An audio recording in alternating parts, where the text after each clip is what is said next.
Welcome to Edric's Storytime. Today, I'll be reading Scarlette Beane. Let's begin.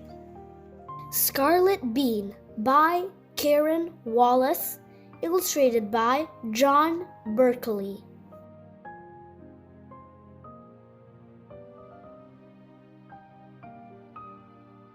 When Mrs. Beane first saw her daughter's face, it was as red as a beet, and the ends of her fingers were green. "We shall call her Scarlette," declared Mrs. Beane. "She will grow tall and strong and do something wonderful." Mr. and Mrs. Beane lived in a house that looked like a garden shed. It was cozy and made of wood, but it was very small, so they worked outside as much as they could. Scarlette lay in her stroller and listened to the flowers grow, and when she slept, she dreamed of doing something wonderful. On her 5th birthday, Grandfather Beane gave Scarlette a vegetable garden. Her mother gave her a set of tools with wooden handles. Her father built a wooden fence to keep out the rabbits, and he made a white gate that Scarlette could open herself. Scarlette loved her new garden. She pulled up the weeds, she dug in the soil until it was as crumbly as chocolate cake. She planted a row of carrots, a row of onions, and a row of parsley. That night, when she went to bed, the ends of her fingers glowed like green lights. The next morning, Scarlette ran to her garden. Her carrots were as huge as tree trunks. Her onions were as big as hot air balloons. Her parsley was as thick as a jungle. Everyone in the village came to help.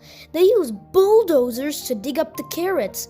They drove forklifts to carry the onions. They cut the parsley with chainsaws. Mrs. Beane's kitchen was too small for so many vegetables, so she made soup in a concrete mixer. The house was too small for so many people, so Mr. Beane served the soup in the garden.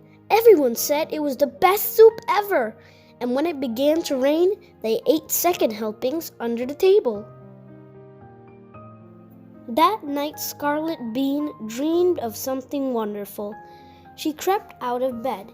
In one hand, she held a small trowel. In the other, she had lots and lots of seeds.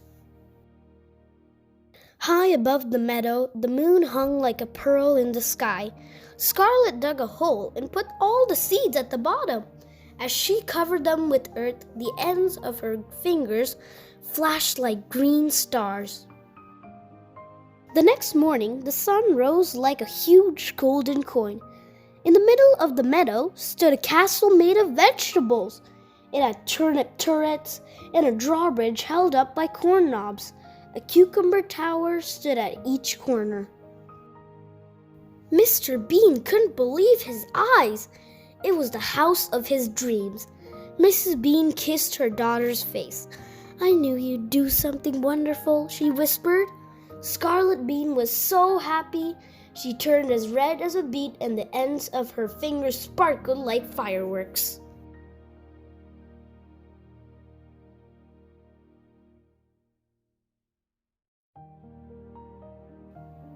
The end. Thanks for watching. Don't forget to subscribe and like my channel.